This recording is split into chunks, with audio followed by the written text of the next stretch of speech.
Good evening, everybody. I am going to call this hearing of the Judicial Committee to order. So, I would just like to state is we will be conducting a professional meeting here. I will ask that everybody refrain from any outburst at any time. We will not be conducting public comment through this hearing. Is anyone who came to make an argument one way or the other should have signed up for it. And we do have a list. And so we have an agenda that we will be sticking to. So we are going to start with the appellate and presenting their case and supporting arguments. So, Mr. Chatterton, are you ready to present? Yes. All right, have at it. Okay. Thanks everybody for joining. This appeal was submitted on the basis of contesting actions that were taken at the July 9th convention, candidate nominating convention earlier this year. The events in question stemmed from the resignation of several members of the board leading into that convention, and then the resulting handling of those resignations and replacing those positions on the board. So this basically started between June 14th and 15th, following the resignation of Tim Yao, Ben Boren, Brandon Wurzbach, and Jamie Van Alstine from the board. And those submissions following the meeting earlier that week over a motion that was not passed by the state board. Upon notification of those resignations, being the second vice chair at the time and the highest remaining officer on the board, I went into several days of research on what was the proper handling of those resignations and replacements.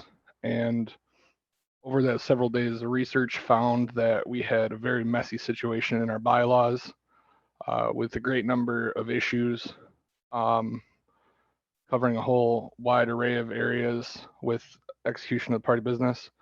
And most notably among those is a lack of mention in our bylaws regarding handling resignations and the classification of conventions for determining about how to fill those vacant positions. So after several days of research, I sent initial assessments to the party on that Saturday, June 18th, stating that it was my finding at that time that in light of the resignations that I was elevated to chair, and that due to some meetings that had been called prior to the resignations, I was acting on that day to try to maintain coverage of some of the business that had been planned in preparation for the convention separately. So I was a little bit rushed on doing so, but was out of time to try to maintain the business that we were continuing with. Less than 24 hours after submission of those findings, there was a motion of no confidence submitted to the board to remove me on June 19th. And then basically from there, a litany of personal attacks, insinuations about my motives, and things like that. There was very scant attempts by any of the parties involved to address the substance of the bylaws arguments. Basically just people stated that they didn't agree and didn't try to substantiate those in most cases. Over the following weeks leading into the convention, I attempted to solicit hiring of an attorney and a parliamentarian on behalf of the party.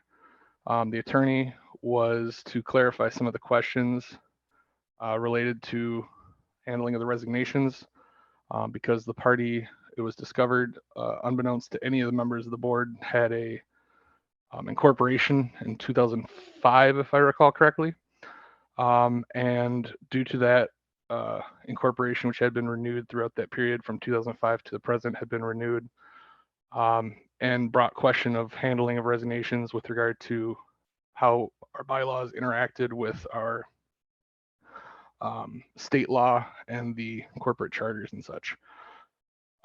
Additionally, I sought to retain a parliamentarian to advise the party, attempted to hire Mr. Steve Britton, who came highly recommended, and aimed to retain his services to help clarify this. So Oh, in light Mr. of the Kevin. several, yes. If I may interrupt, who was making the recommendations to you about Mr. Britton?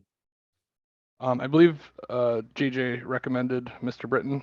I sought recommendations elsewhere, but did not get any additional referrals. So I pursued that, and Mr. Britton engaged with us. And due to the short timing, I focused in on him. Thank you. So presenting those to the board, I presented the concerns about the questions of law that the parliamentarians that I had spoken with said that was not possible to comment on due to those open questions of law that were at hand and whether or not the state statute would have an impact, and then sought to independently of that retain Mr. Britton's services to consult at our convention through multiple meetings, and ultimately was prevented from having authorization for funds to hire either of them for any substantive business. But we had a 2-hour consultation with Mr. Eric Doster, who had been the attorney that responded and had engaged further with in analyzing the situation. So in that consultation, we had several items discussed. However, I think very clearly in his statements, he gave the clarification that in the short time he had available, he did not have the possibility to consider fully the requirements for notice, and stated that that would be a knowledge gap in all of his interpretations at that time. And further indicated that he had not been given any guidance on how he should find in the matters at hand, and just been presented with the factual background of the situation and all that. In that meeting and presentation, he proceeded to give a number of both legal and parliamentary interpretations. I think notably from the legal side, he clarified that none of the state statutes or corporate bylaws would supersede any of the matters of the party bylaws, which I think was the primary question that he was retained to answer. And then based on his past experience working with the Michigan GOP, he gave interpretations related to parliamentary questions. In those presentations, I think he was given faulty information by several of the members of this party, I think misrepresenting what had been construed as notice and misrepresenting some of the things that were set as past precedent. And he gave some feedbacks which appeared to support the claims of the members of the LEC.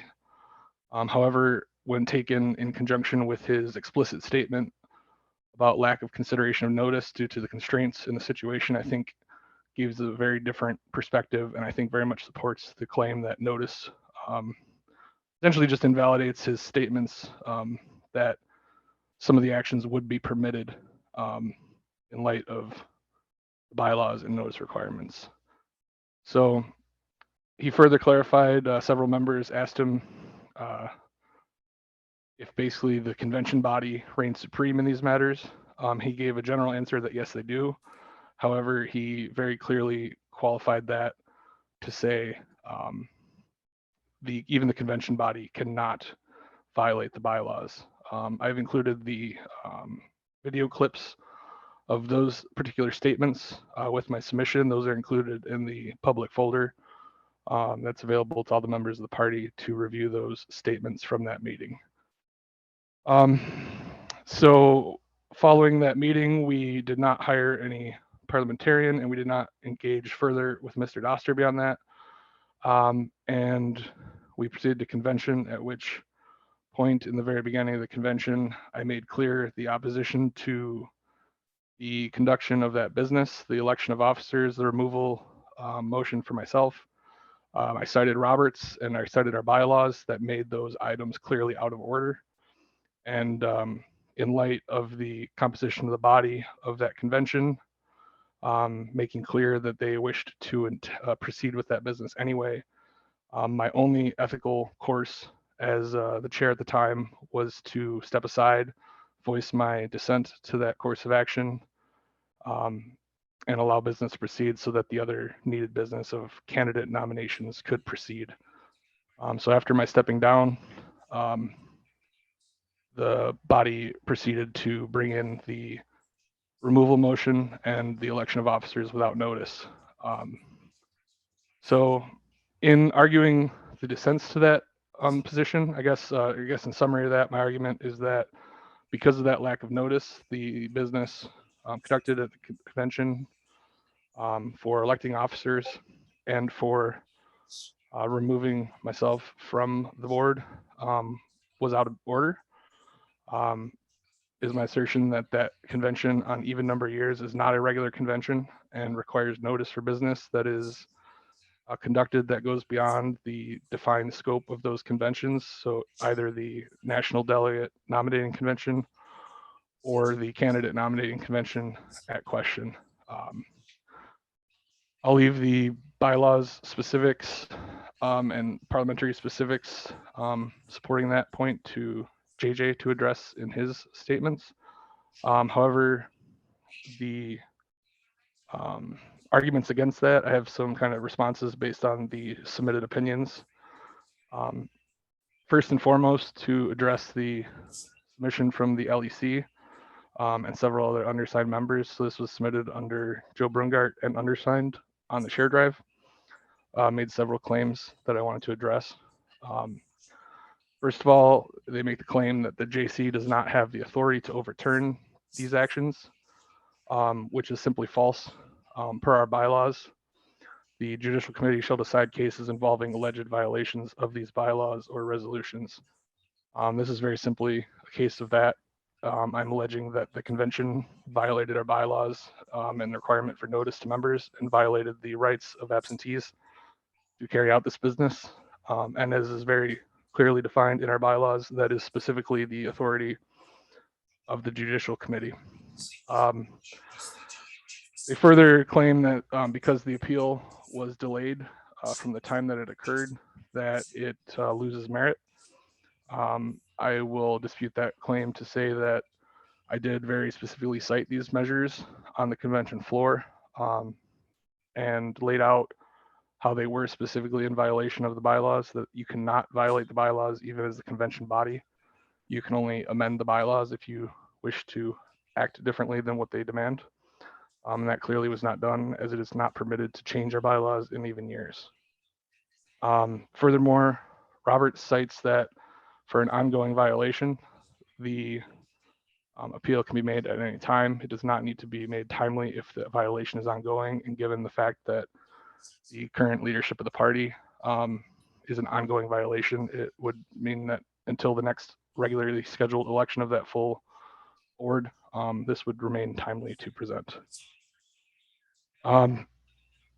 They cited the point I briefly addressed earlier that Mr. Chatterton, yes. if I may, would you, why did you wait to submit your appeal?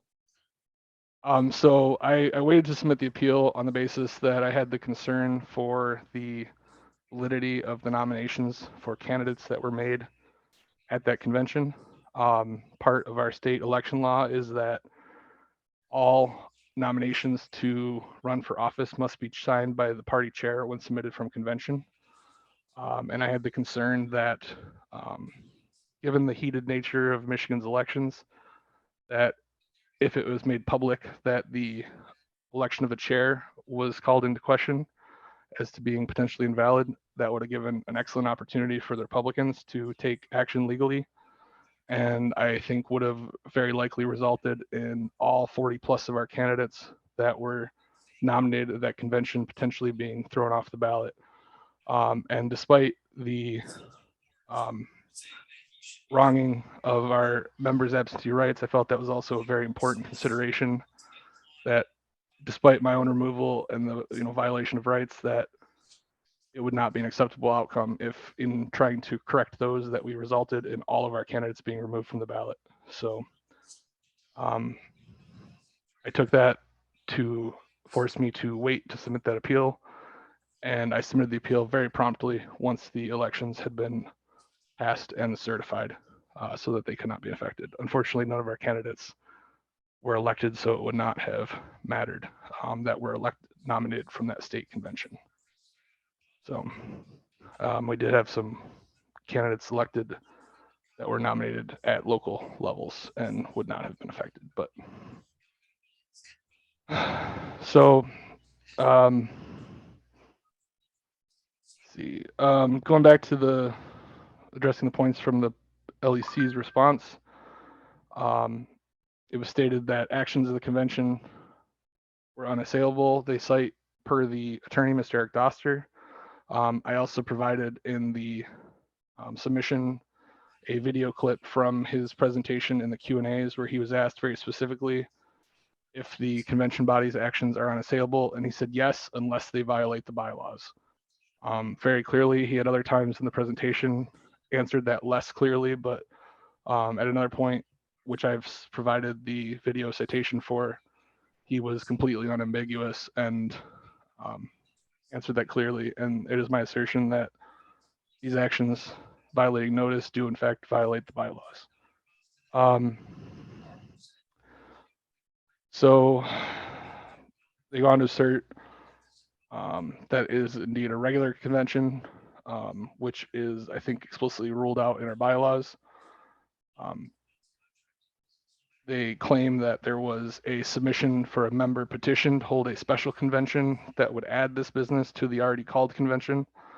That was submitted by Mr. Bill Hall and signed by more than 10% of the members of the party, calling for a special convention to be combined with the candidate nominating convention, and claimed that that was not noticed to the members of the party by myself, and that was somehow a conflict of interest. However, that petition was submitted to the board of the party only on June 29th, 10 days prior to the convention. And as is required very clearly and explicitly by our bylaws, all conventions must provide 30 days notice to members before they can be considered as a valid call to convention. So submission of a call for a special convention 10 days in advance absolutely does not meet that requirement and is not a valid call to the convention. And therefore, there is no conflict in refusing to notice that to the members of the party. Similarly, with the calls to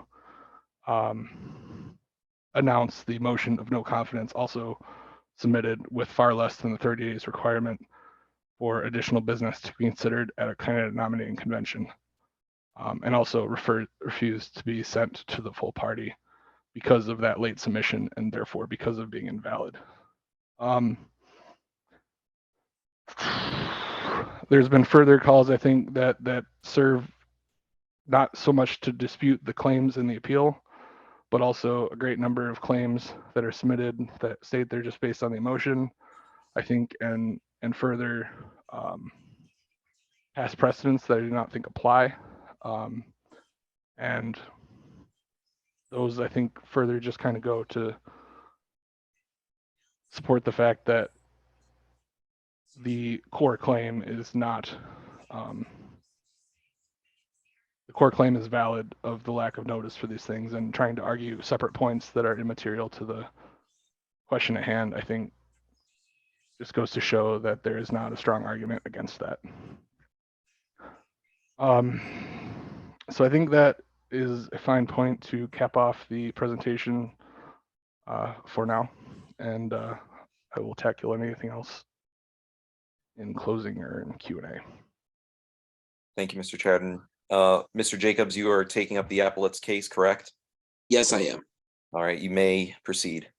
Okay.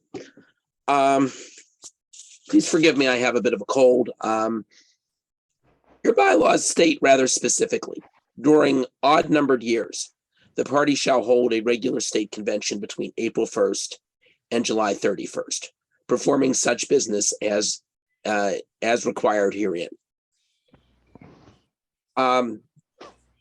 That's the only place where it actually says these will be regular meetings. They do not in any other place define what the regular meetings are. They do make reference to them in other parts of the bylaws, but this is the only place where there is a definition. Under Robert, which has rules for interpreting bylaws, you can also call it RONR. When the bylaws authorize certain things specifically, like a regular meeting, other things of the same class are thereby prohibited. This is in RONR section 5668(4). By saying you will have this will be our regular meeting, and not saying anything else. That's when your regular meeting is. Nothing else is a regular meeting. That should end it right there, but apparently it hasn't. And there is more. Mr. Martin said rather specifically, RONR establishes two main types of meetings or conventions, which are regular meetings as defined in RONR 9.112 and special meetings defined in 9.13.16. Your bylaws define another type of meeting, actually two other types of meetings. They define, let me just find it here. They define the meetings which are the state nominating convention and meetings to select delegates. They're very much specified in the bylaws. There is nothing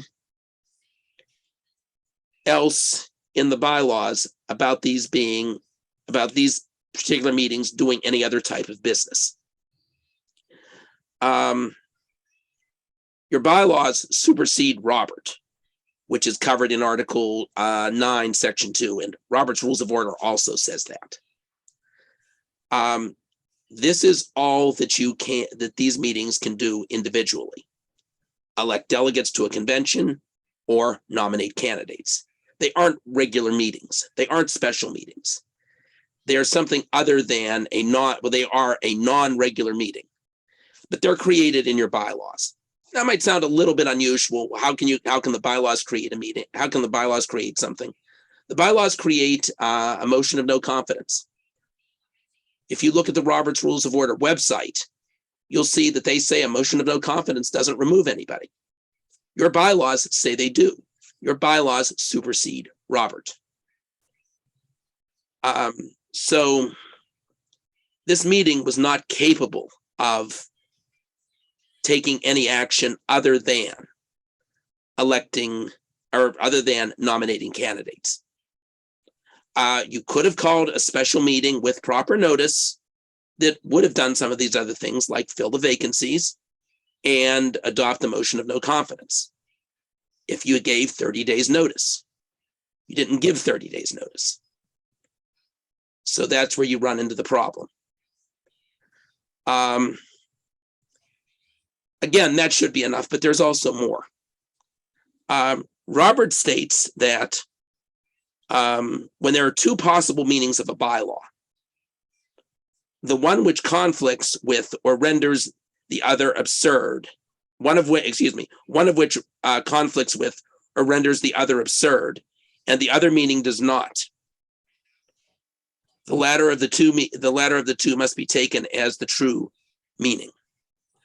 Well, your bylaws say that all officers shall hold office until the final adjournment of the next regular meeting.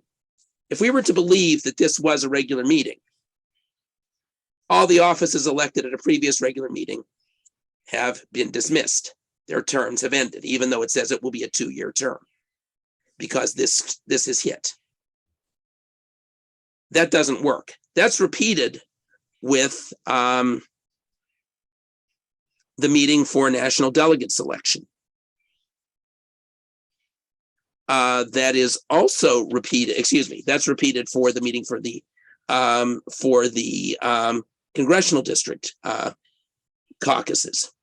We could assume, if we believed this was accurate, at the end of that meeting, everybody who had been elected before as a caucus member is no longer a member, because that is a regular meeting. That's what is being claimed. We would also note that there's a third one. It's Article 5. And this refers to, guess what? The Judicial Committee. If we believe this interpretation, the Judicial Committee serves until the final adjournment of the next regular convention. When that convention adjourned and there was no committee elected, there's no more Judicial Committee. Obviously, there is a Judicial Committee. Obviously, there were these delegates before this. So obviously, this was not a regular meeting. I would also note, and a point made by Mr. Martin, who is not here tonight, that he felt that the board might have the authority to fill the vacancies. He noted in his opinion that it was not the exact language, saying, well, this is not, excuse me, well, this is not the exact match to the wording in RONR. It isn't. It's an improper, and it's actually improper to consider this due to the different language. And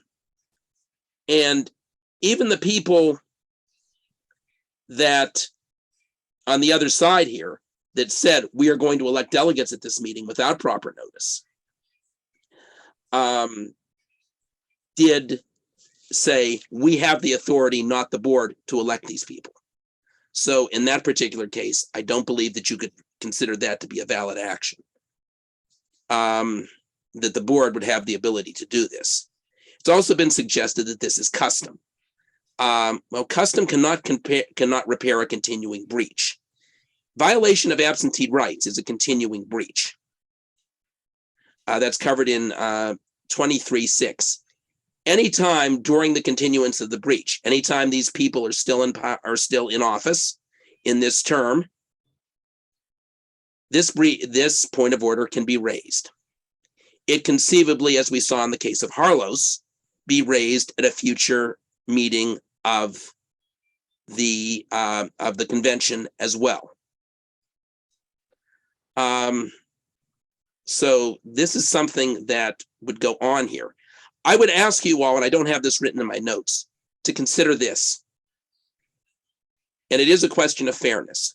Could a member pick up those bylaws and look at them and say, this meeting will be a regular meeting and will comply to the standards of a regular meeting?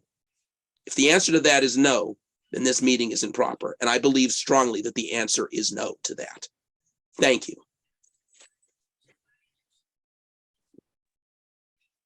Just for some clarification, Mr. Jacobs, you asserted that the executive committee cannot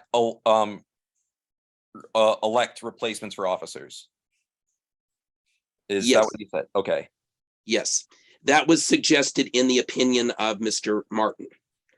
The membership in trying to elect officers at this meeting said that that was not their interpretation, even if it was not proper to elect them because of a lack of notice.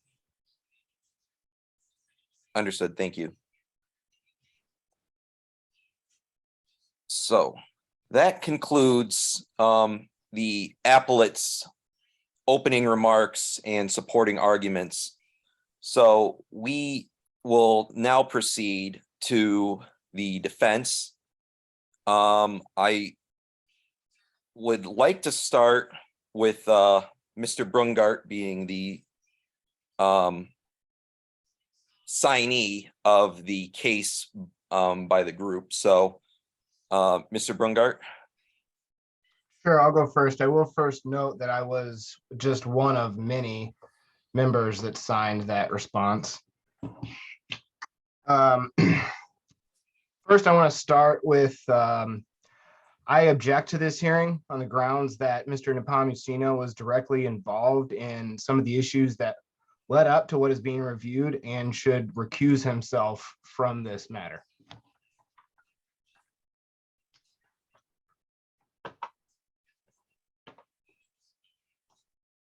Is that your entire statement, Joseph? That's all I have to say right now. Okay. Thank you, Mr. Brungart. Continuing on the defense's case, Mr. Stempel, would you like to make your case?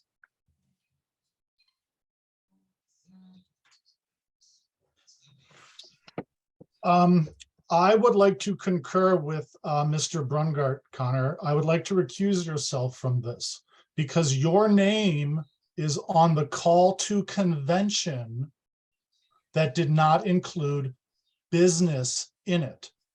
It never said candidates were being nominated, and it never said that vacancies in the LEC may be filled, which our bylaws allow. So you did not include the necessary item of business. A lot of this falls on your lack of attention to detail. So I encourage you to recuse yourself from this committee because you are directly responsible for some of these events and how they unfolded.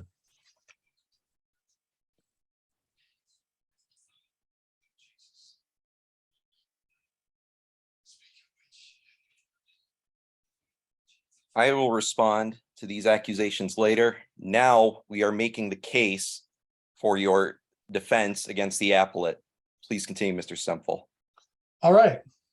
I am going to address a little bit of background from the bylaws. There's been some inconsistent information about them. So I'm going to give a little bit of background and how the current bylaws are the way they are. In 2016, Gary Johnson earned enough votes for the Libertarian Party of Michigan to qualify for the 2018 primary. At the time, our bylaws require us to have a special convention because we are a major party and we were now the same status as the Democrats and Republicans, so we had to amend our bylaws. And I was tasked with chairing that committee that updated our bylaws. And since that time, we have had three additional bylaws committees, and I have chaired two of them. So I am probably the most familiar with the development of our bylaws and why they are the way they are.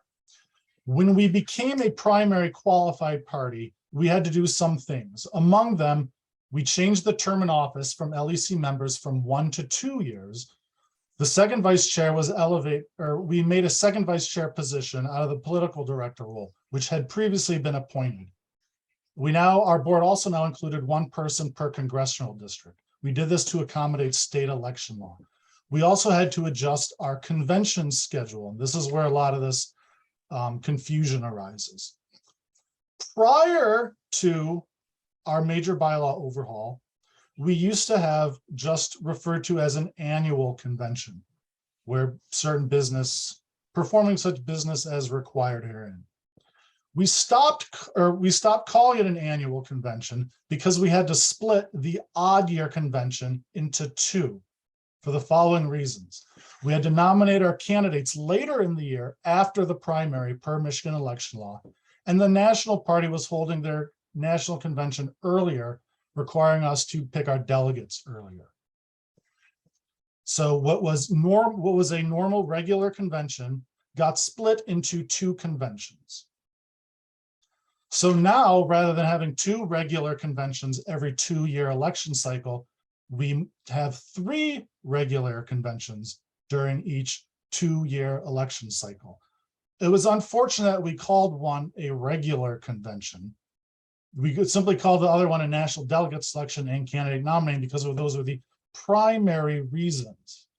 But our bylaws have always been interpreted to allow other items of business to occur, including platform consideration, resolution, approval of previous convention minutes, and the filling of vacancies. We also added the name of another convention. We put the word special in a different section because we wanted to signify these others were not regular convention, or the others were not in fact special conventions, but regular conventions where normal business can occur. In 2021, we had another bylaw change that says a congressional district representative may be replaced by a majority vote of a congressional district caucus at any state convention.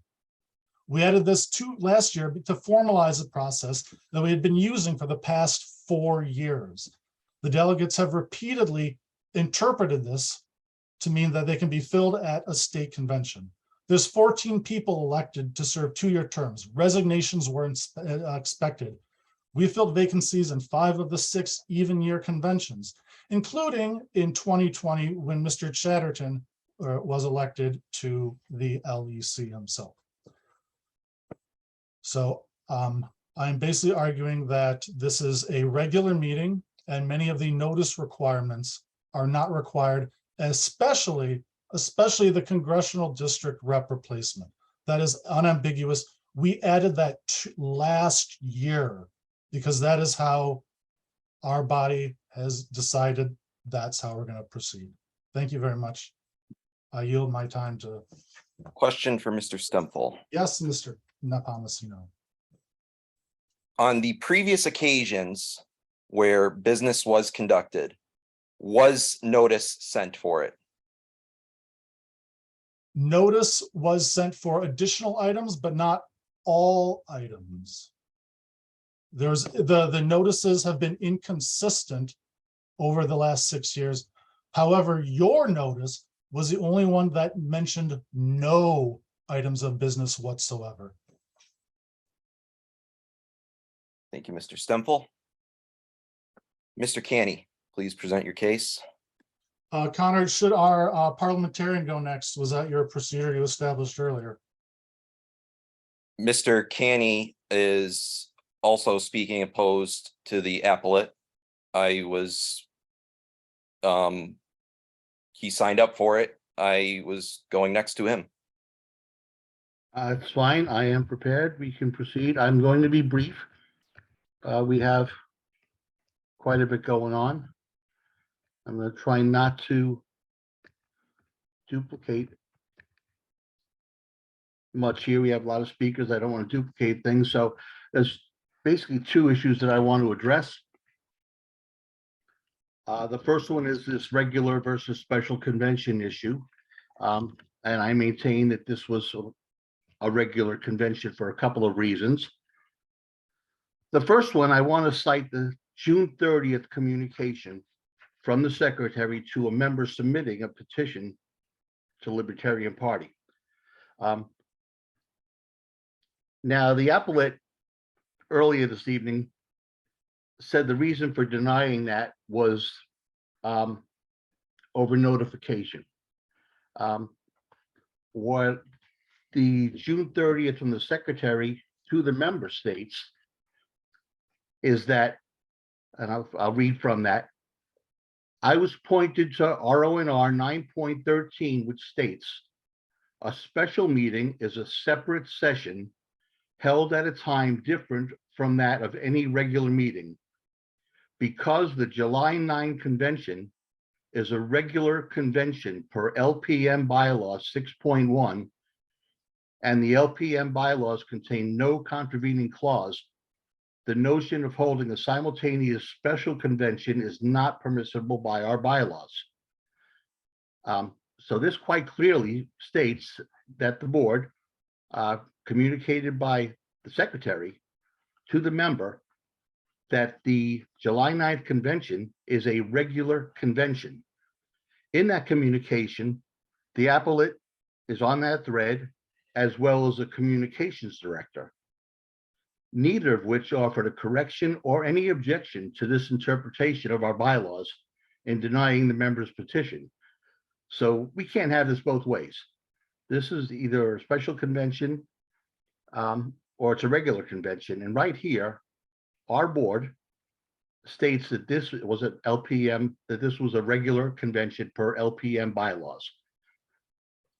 The special convention in our bylaws is clearly defined as a special meeting.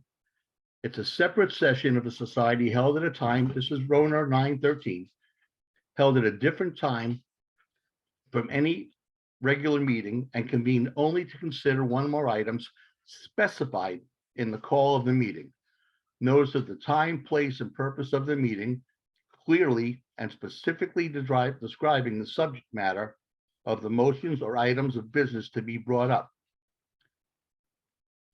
This meeting was not held at a different time from previously scheduled nominating conventions. Our call to convention did provide the time, place, and date information, it did not clearly and specifically describe the subject matter, such as what types of candidates were being nominated. In actuality, the cause of convention, the menu was more specifically described than the items of business. And while the longstanding history of filling vacancies at all conventions is being addressed by others here, I want to clearly add that that electing delegates, electing officers, and specifically delegates at any of our conventions is the way the bylaws have always been interpreted. And any objection to that precedent needed to take place at the convention or in future bylaw committees, not after the fact. I do also want to address, the applicant made mention of the motion of no confidence earlier, as far as being scant and unsubstantiated allegations. I do want to point out that there was really no defense offered to the motion, no significant speakers, and an overwhelming vote in favor of the motion and the removal.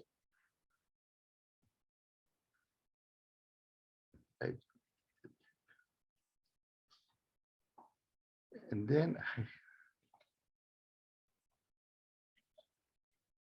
Are you finished, Mr. Candy? I've got just a couple things quickly. One of the appeals key elements of violation addresses a notification regarding the no confidence motion. The motion met the 14-day LEC notification requirement, the only notification requirement in our bylaws.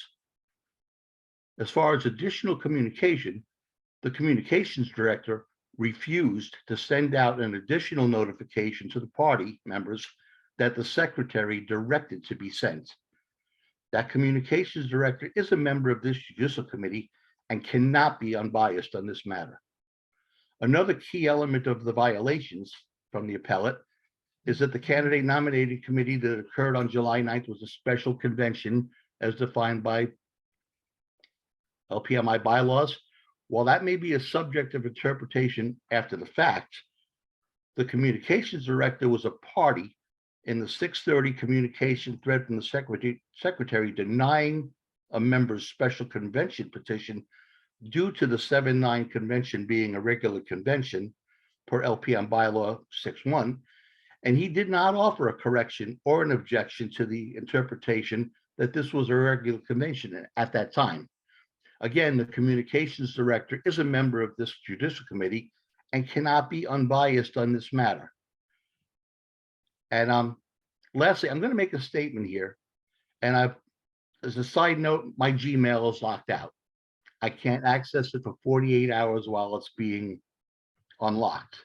So I'm going to make a statement, but I am going to offer the members of the committee and the appellate that I will withdraw this statement, and I will apologize for not being fully prepared to back it up at the moment if they want to deny the existence of what I'm about to say. But the Michigan Mises Caucus sent out an internal communication to its members, including the members that are on this judicial committee and all of the members. Now, it was clearly written by the appellate, but it was from the Mises Caucus. And it stated clearly that we, as in the Michigan Mises Caucus, have filed this appeal. And it goes on to describe the expected favorable outcome from this appeal. And based on that, I believe that all 3 members are disqualified from providing an unbiased ruling on this appeal and are obligated to recuse themselves based on that caucus affiliation. Again, if anybody wants to deny the existence of this email, I will apologize for not being able to show it today and back that up, but I will show it tomorrow. I do see an option that could avoid any bias perception as well as turn down the temperature among the different factions in this issue. We have two highly credentialed parliamentarians with us. They have considerable LP experience. They've collaborated on past projects.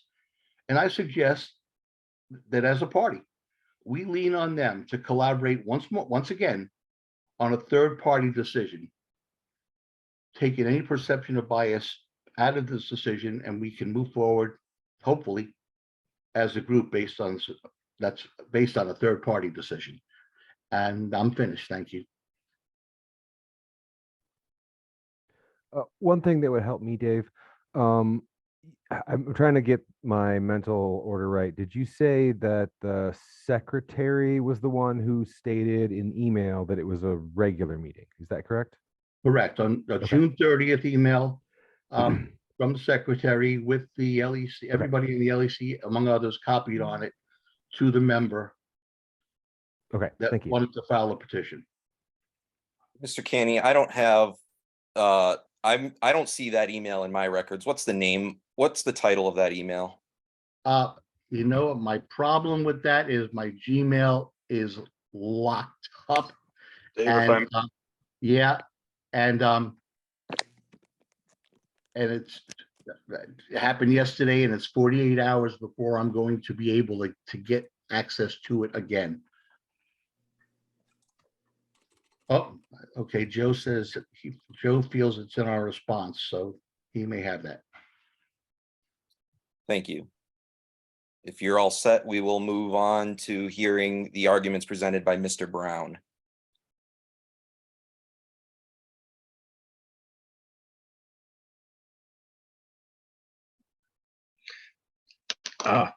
Thank you, Connor. My name is Richard Brown. I'm a registered parliamentarian, and I filed a brief, and I'm appearing on behalf of the executive committee. As I understand this, and as my brief addressed, there are three issues involved in this proceeding. And the first, based on the appeal by Mr. Chatterton, was the July 9th convention a special convention or a regular convention? I believe Mr. Chatterton is the only person involved in this who claims that was a special convention. Not even his own parliamentarian, Jonathan Jacobs, JJ, who is a good friend of mine, not even JJ has made the claim that it's a special convention. But I was hoping there would not even be a need to address this, but perhaps there is. I think it's been covered pretty well so far, but based on your bylaws and based on Robert's rules, this was clearly a regular convention. It's unfortunate that your bylaws refer to one of your three regular conventions as a quote regular convention. Actually, all three of your conventions that you have every 2 year cycle are regular conventions. When RONR or Robert's rules speaks of special meetings or special convention, it is an unscheduled meeting or convention called for a specific purpose. Your law specifically address special conventions. I believe it's in Article 6, Section 3.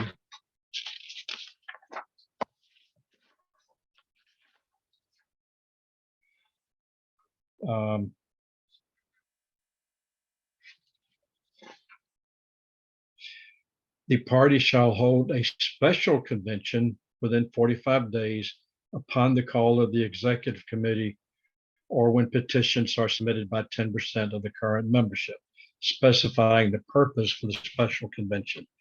As others have pointed out, and as I pointed out in my brief, Robert's Rules defines a regular meeting or regular convention, same thing. The term regular meeting or stated meeting refers to the periodic business meeting of a permanent society or a local branch or board held at weekly, monthly, quarterly, or similar intervals for which the day, such as the first Tuesday of each month, should be prescribed by the bylaws and the hour and place should be fixed by standing rule.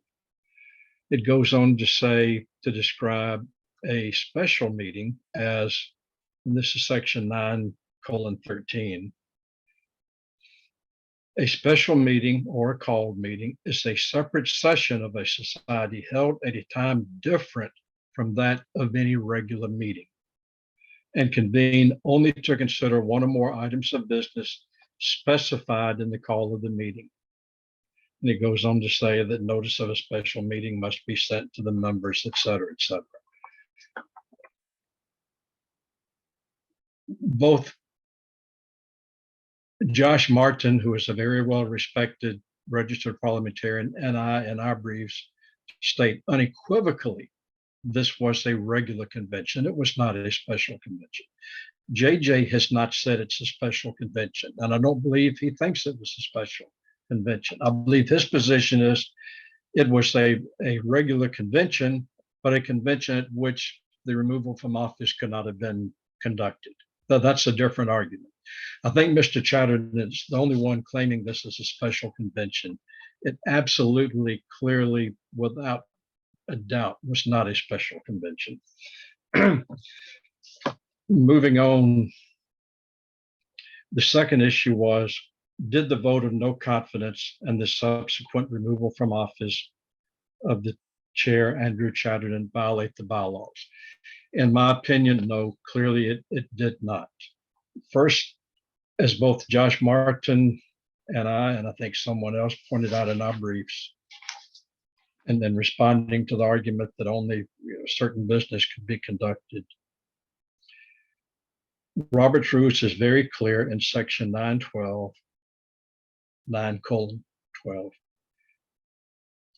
Any business that falls within the object of the society as defined in its bylaws may be transacted at any regular meeting. Or you can substitute convention for meeting. It's the same thing. Special meeting, special convention, regular meeting, regular convention. Anything which the Libertarian Party of Michigan was authorized to do by its bylaws could be done at any of your 3 regular conventions. And I hope everybody understands that even though your bylaws use the unfortunate term of calling one of those a regular convention, they're all 3 regular conventions. And they're all 3 certainly regular conventions in the eyes of Robert's rules.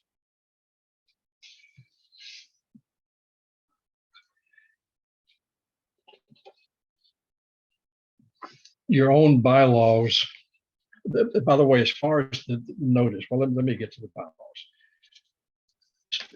Your bylaw provision for the removal from office is in Article 3, Section 10. A member of the executive committee who misses 3 consecutive meetings of the committee or who fails to perform his or her fiduciary duties may be removed from the executive committee and replaced by a 2/3 vote at a regular meeting of the executive committee or a majority vote at a convention following a motion for a vote of no confidence. Doing this at a convention, at any convention, doing this at any convention by a motion for a vote of no confidence is permissible, can be done at any convention. It goes on to say, all executive committee members must be notified of the intent to remove at least 14 days prior to the meeting. It's my position that 14-day notice requirement is for those occasions when the executive committee is doing the removal. It makes no sense to require 14 days notice to the executive committee, but not to the membership if you're going to do the removal at a convention. I think the clear intent of this statute, of this language in this bylaw, is that if the removal is going to take place by the executive committee, those members must be given 14 days notice. There is no similar requirement for doing this at a convention. However, assume you want to interpret the bylaws as saying the notice is required.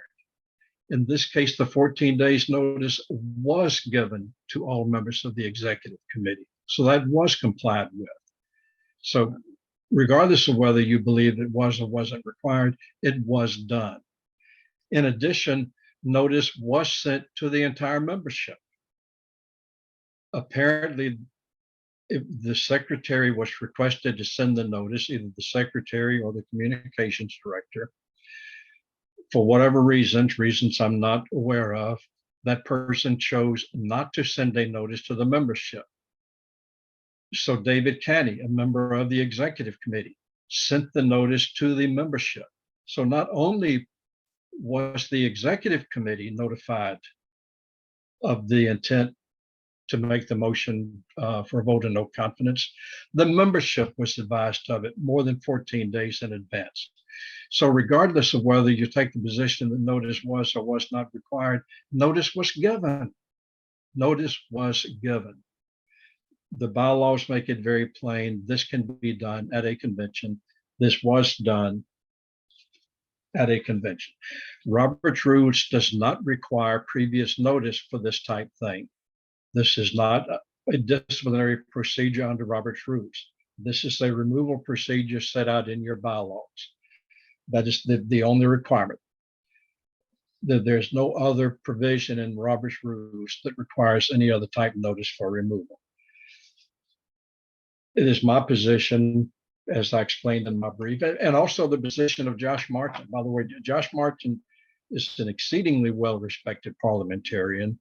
On the Robert's Rules of Order discussion forum, he has more responses to the public than anyone else. I think about 15,000 responses to questions put forth by members of the public and parliamentarians.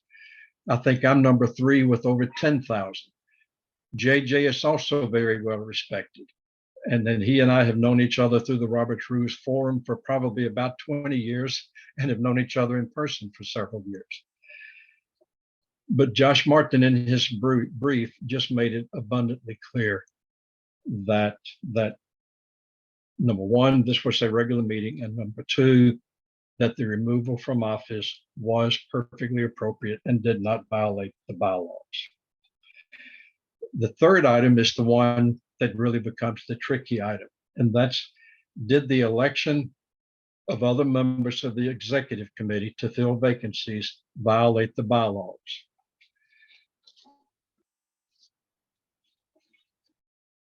In JJ's opinion, it clearly did. Josh Martin takes the position that it probably did, simply because Robert's Rules does require notice of intent to fill vacancies, unless the bylaws provide otherwise. And that's key, unless the bylaws provide otherwise. And it's up to each individual society or each individual organization to interpret its own bylaws. As you've already heard 2 or 3 members say, it has been the longstanding, not just a custom, but the longstanding interpretation of your bylaws, at least since the 2017 amendments, and maybe prior to that, that filling of vacancies at every convention is permissible and that there's no need to give notice of it. That has been your custom, your tradition. It has been the interpretation of the bylaws that has been made repeatedly by the party itself.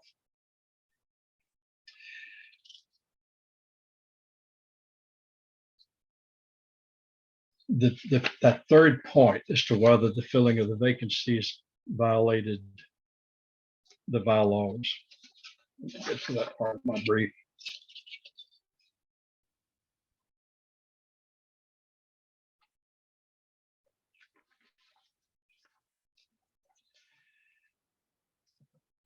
It is ultimate. First off, but before I get there, I want to pick up on a point that that your chair raised, and he raised it in his brief, Mr. Baumgart.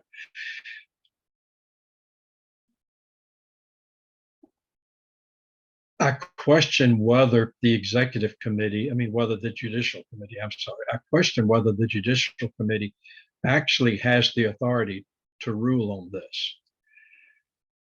Normally, under the common parliamentary law and also Robert's Rules of Order, a convention of delegates is basically is the supreme authority of the organization. The action taken at a convention of delegates is supreme. There is no higher authority. Now, it is customary among Libertarian affiliates and the National Party, and I'm the parliamentarian for the National Party and have been for 6 years. I represent some of the state affiliates. It is common for Libertarian parties, state parties, the National Party, to have judicial committees. But those which have judicial committees, where the judicial committee has the authority to set aside action taken by a convention, the bylaws specifically say so. Your bylaws do not say that. And I'll give you an example.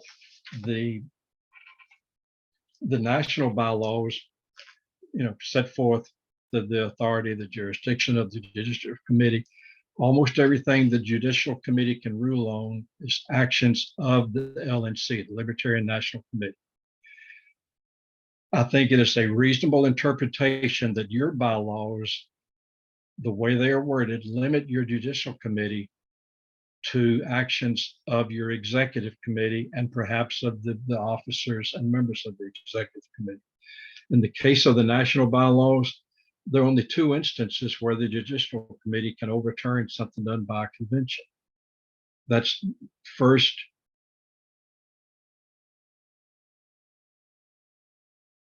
challenges to platform planks, that if there's a challenge to a platform plank, that it violates the bylaws at the convention, judicial committee can hear that. And also challenges to resolutions adopted at a convention. Those are the only 2 instances where the National Judicial Committee can overturn actions taken at a convention. Your bylaw provision on your judicial committee is articles.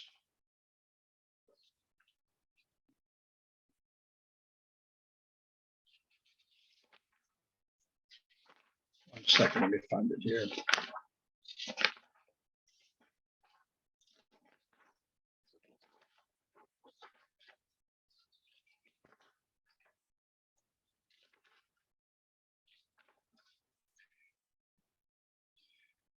It's Article 5.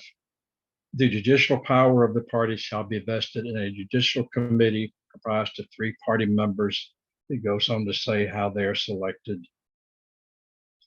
It says the judicial committee shall decide cases involving alleged violation of these bylaws or resolutions. I think it is a reasonable interpretation that in order for a committee, for the judicial committee to have the authority to overturn action taken at a convention, the bylaws would need to be more specific. That's a decision you ultimately have to make. I think we all know by now there are several deficiencies in these bylaws that need to be corrected. But I think there really is a question as to whether the judicial committee has the authority to overturn action taken at a convention. And it's my understanding that it's been years since that has been done with the Michigan party, if ever. Well, let's move on beyond that. I was addressing the filling of the vacancies.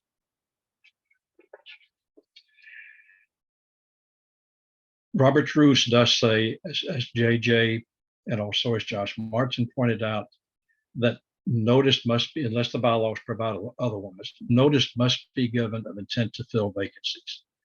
The question is whether these bylaws provide otherwise. There have been several statements by your members, longtime members, and former members of the Judicial Committee, even, that the longstanding interpretation of your bylaws has been that filling of those vacancies at your conventions without notice is permissible. If that is the way your bylaws have been interpreted, you are entitled to follow that interpretation until it is overturned by a new interpretation. If I was going to rely strictly on RO&R, I would say that it is not permissible. But RO&R makes the exception where your bylaws provide otherwise, and also you are entitled to interpret your own bylaws. It's my understanding your bylaws have been interpreted to permit it. If that's the case, that interpretation would stand until a new interpretation comes down or until the bylaws are amended. If that interpretation never has been made, then it would be my opinion that based strictly on Robert's rules, the filling of these vacancies without notice was not appropriate. So I think that concludes my arguments at this point, although I'm ready for questions. I think number one, this was clearly without any question, this was a regular convention, not a special convention. Number two, the removal of Andrew Chatterton from the executive committee was appropriate, was in order, and did not violate the bylaws. Number three, as to whether filling the vacancies was appropriate, that really depends on whether you believe that the Libertarian Party of Michigan has interpreted its bylaws to permit this. If so, that you're entitled, your party is entitled to continue with that interpretation. If that interpretation never has been made, then under Robert's rules, the filling of these vacancies was appropriate. Thank you. And I'm happy to answer questions. Thank you, Mr. Brown. Do any of the other Judicial Committee members have any questions for Mr. Brown? I do not. Thank you, Mr. Brown. I have no questions. Thank you, Bob. So I have no questions for Mr. Brown.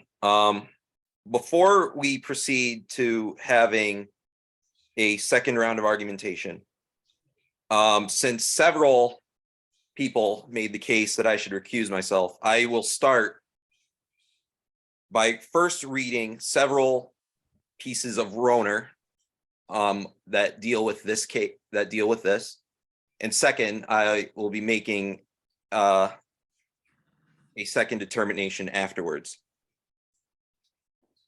45-4, abstaining from voting on a question of direct personal interest. No member should vote on a question in which he has a direct personal or pecuniary interest not common to other members of the organization. Now, the strictest reading gives an example. However, no member can be compelled to refrain from voting on such circumstances. 45-5, voting on questions affecting oneself. The rule on abstaining from voting on a question of direct personal interest does not mean that a member should not vote for himself for an office or other position to which members generally are eligible, or should not vote when other members are included with him in a motion. If a member never voted on a question affecting himself, it would be impossible for a society to vote to hold a banquet or for the majority to prevent a small minority from preferring charges against them and suspending or expelling them. And lastly, 47-10. Whenever a motion is made that refers only to the presiding officer in a capacity not shared in common with other members, or that commends or censures him with others, he should turn the chair over to the vice president or appropriate temporary occupant during the assembly's consideration of that motion. The chair, however, should not hesitate to put the question on a motion to elect officers or appoint delegates or a committee, even if he is included. I will start just by saying, I think the case that I was a mover in these events is tenuous at best. Is as the communications director for the party, I act at the direction of the chair and of the LEC. The June 8th call to convention, one, was before the resignations took place, and we had no reason to believe that any other business other than the selection of candidates was to occur. Both the chair and the secretary signed off on the message I sent out. I am just a staffer acting at direction. To respond to, in one message, in response to Mr. Canny's accusation about the response to the direction of the secretary, I listed at the time that I had a particular objection to sending it out. Is that particular objection was that I do not believe that the procedures had been followed to send a message. As I previously stated, I act at the direction of the chair and of the LEC as a whole. The LEC did not vote to send a message out.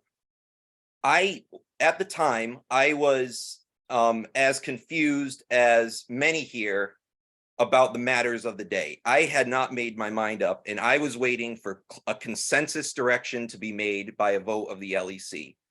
Without that clear direction, I chose not to act, as is any individual's prerogative. Lastly, in response to the message, the email chain that was sent out June 30th, which I checked was July 2nd that I have in my records. Silence does not in any way matter equal consent. And again, I chose to stay out of the matter of what the LEC was going to do. I chose to let them make a decision.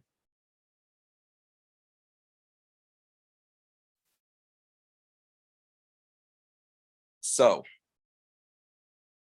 with that being said, we will move on to further arguments by the appellate in response to anything that was presented here. So, Mr. Chatterton or Mr. Jacobs, whichever one would. Yeah, I will start. I took some notes throughout the presentations with some specific measures, mentions to respond to, I think. First of all, kind of following up from what you were just mentioning, both Greg and Joe called for that recusal. And with varying levels of claims on that, made different assertions about what the responsibility was. To the point that you had just addressed, they pointed to the request from the secretary to send that out. What they're not aware of is that was discussed further, and after there was offline discussion between the chair, secretary, and the comms director, it was decided that there was not the grounds to send that based on those individuals' authority, and there was no formal directive from the LEC. There were multiple meetings, and no one called a meeting for the purpose to demand a notice to be sent out. So that was not provided by the LEC. No compelling directive was given to the comms director. And ultimately, that responsibility, per our bylaws, falls to the secretary. And even though he had initially made that request, my understanding is that he was not confident in the mandate to do so and declined to carry that notification out himself or to push for it to be further done by another member. So this was done per the directive of our bylaws that those members have the authority to send such notifications absent a guidance to the LEC.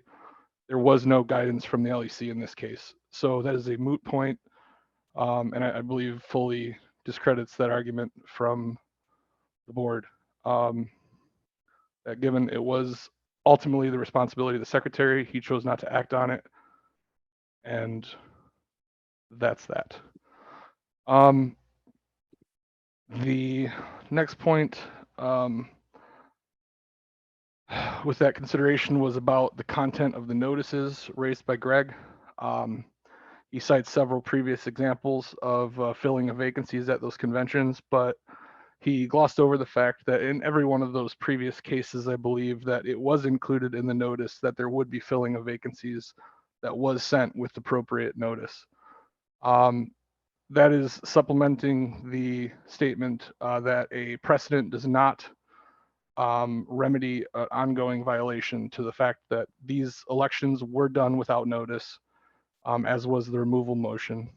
And in light of the required notice, in the basis of the convention not being a regular convention, that these business items did require notice on multiple grounds, both that it should have been noticed to the membership in light of the convention being called for as a candidate nominating convention, and in the requirement from Roberts that all vacancies must be noticed to be filled.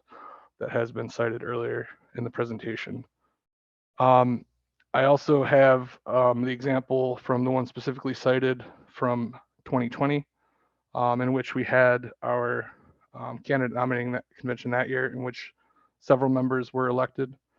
And I've pulled up the call to convention from that event issued by Mr. Stemfel, and it very specifically does include the mention that the membership would be filling vacancies in officer positions at that convention. So in those previous cases where it's been asserted that the party has interpreted the bylaws, it is being incomplete in the summary of that. In each of those cases that I could find, notice was given with the convention notice that that would be in the consideration on that day.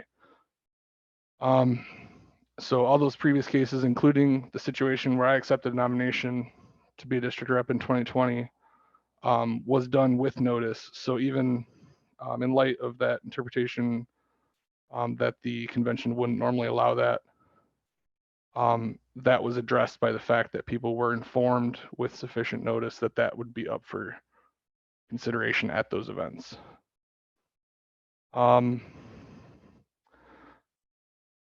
Then speaking to the statements from Dave with regard to the claims for the notice and claims for the statement from the secretary that it was in fact a regular convention. I think kind of in line with what Connor mentioned is that was not any official ruling from the LEC. That was commentary from a member. I don't think that carries with it the weight of an official interpretation as a regular convention. And I think that the arguments that have been presented today between the explicit statement of regular conventions only occurring on even or on odd number of years, as well as the absurdities that have been pointed out, I think are far stronger arguments as far as the classification of that convention. The last thing I have specifically before I pass things off, or actually I guess 2 points from Dave is regarding to some of the actions that were taken, stating that such an action must have been appealed at the convention and by waiting it invalidates the claim. I addressed that very specifically earlier. These items were addressed at the convention, citing the bylaws violations that were in place, and given that they were elections, they do constitute ongoing violations and are therefore in order to address at any point going forward.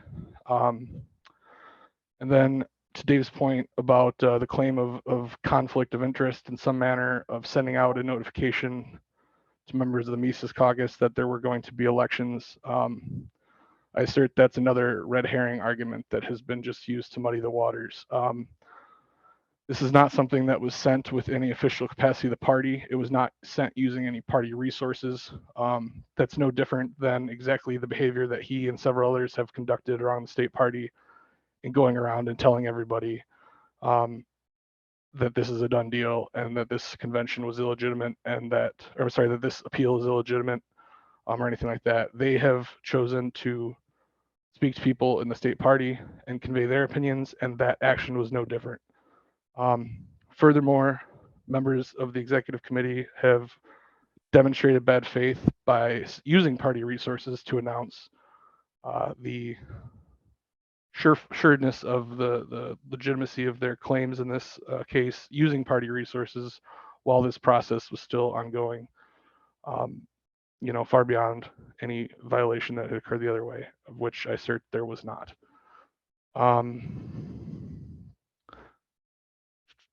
So I guess with all that said, I would pass a couple of particular questions over to JJ. If you could address maybe some of the points, I think particularly some of the items mentioned by Richard, that regarding the classification of the convention and the notice requirements, as well as the solicitation of your opinion for this matter. And then lastly, I also had some questions about the assertions about the role of the JC. I don't agree with the claims that our bylaws don't authorize jurisdiction of this matter. If I may, 1 second, JJ. Mr. Stemple, is the defendants will have another opportunity to raise points. We'll finish with the appellates one more time. Proceed, Mr. Jacobs. thank you.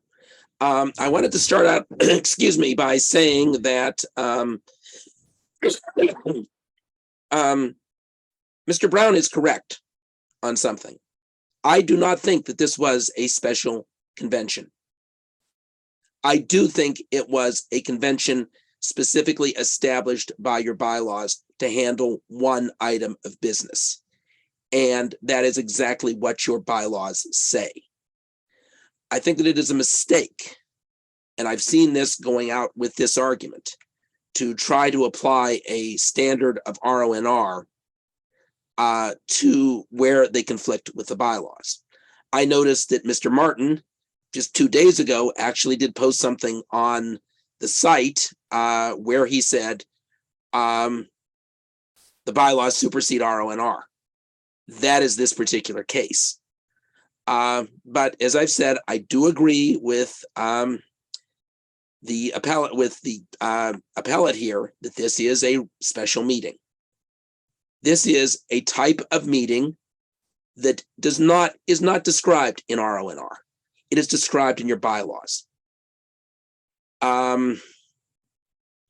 It is a, let's see if I can phrase this properly.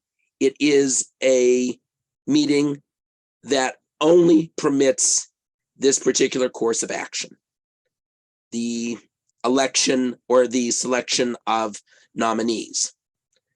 Notice is not required for this because that notice is included in the bylaws.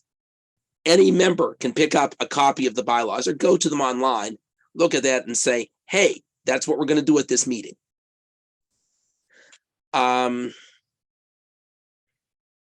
So that would be the first point. I would also note about the creating of this meeting. Mr. Martin, in his opinion, actually came up with some language and said, well, maybe if you want to make these things, regular meetings, you should use this particular kind of language. Now, he did concede that he thought they were regular meetings, but he also came out and said, to make sure you better put in this language. Well, what Mr. Stemple did a couple of years ago was to create 2 specific meetings that can only deal with one particular item of business under your bylaws. You could modify those bylaws to permit that, to permit them to be regular meetings and to do other things. So in 1 year, you may actually have 2 regular meetings.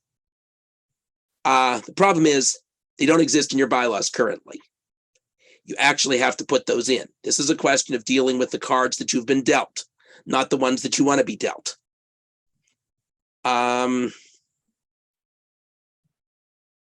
Let's see.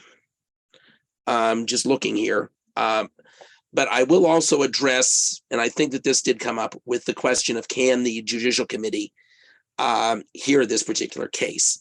And again, this comes back to looking at not what RONR says, but what the superior document, your bylaws, say. And here is exactly what they say. Let me go down here.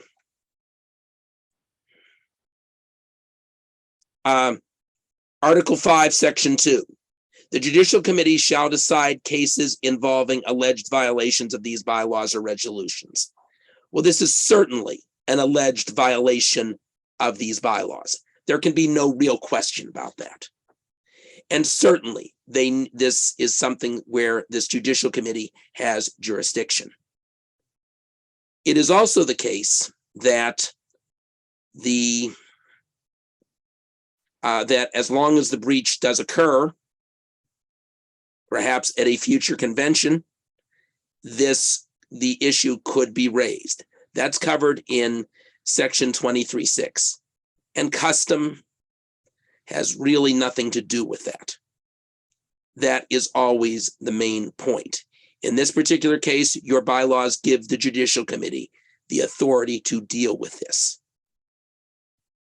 There can't be any question about that in all seriousness, because it says it plainly. The bylaws, the Judicial Committee can deal with alleged violations of the bylaws, despite what Robert says. And I have no problem saying that Robert's rules of order is superseded by your bylaws.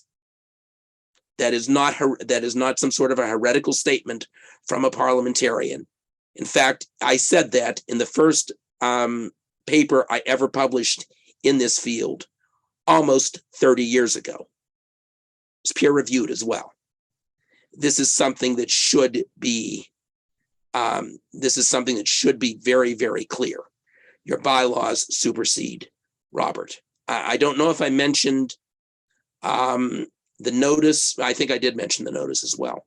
So I just wanted to go over those points. If there were some specific things that Andrew would like to ask me, I can answer them, if that's acceptable to the JC.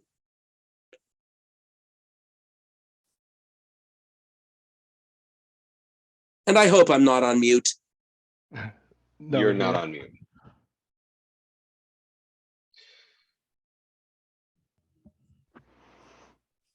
All right. Mr.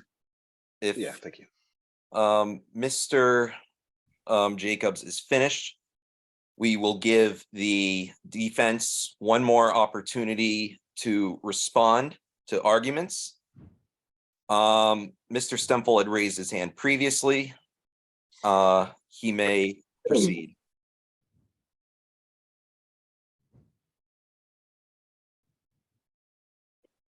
Thank you, Connor. Looking at the call to convention, I just want to correct one thing Andrew said. The call to convention for the August 25th, 2018 convention in Romulus, which was actually called a fall state convention because Michigan election law requires it. So that's actually a fifth kind of convention. It actually does not include that vacancies would be filled. Yet we filled district. That would be, I'm sorry, 2018, that was District 5. We filled Luke Scabaris. Luke Scabaris was a replacement for District 5 at that convention. And nowhere in there did it mention in the call that vacancies would be filled at that convention. That's all. Thank you, Mr. Stempel. Mr. Canny? Thank you. And I have a question for me, Mr. Jacobs, regarding the comments on the meeting. And again, I'll be brief. You mentioned that this was really kind of you mentioned it wasn't a special convention. It was a regular convention with a single issue nominating candidates. Your comments, sir. Now maybe I misheard. But I believe, okay. But am I correct in saying that what this was a single issue convention nominating candidates? I have described it as a non-regular convention that can only hear items that are specified in the bylaws. The name that I've been toying with would be a specific convention. It is a convention that is only capable of conducting these matters. Does that include guest speakers and banquets and Defender of Liberty awards? No. Taking place at the convention? Because those things all take place at these conventions on a regular basis. Those are not business. That is not business. No, it would not do so. So that would make it a regular convention. No, it would not do so. It would not affect those things. You could do those things apart from any meeting. But they took place at this meeting. It doesn't make any difference. They are not items of business within the meeting. Defender, No. I see what you're saying. I see your point. I don't agree, but I see your point. Thank you. Would anyone else like to contest any argument that was presented thus far?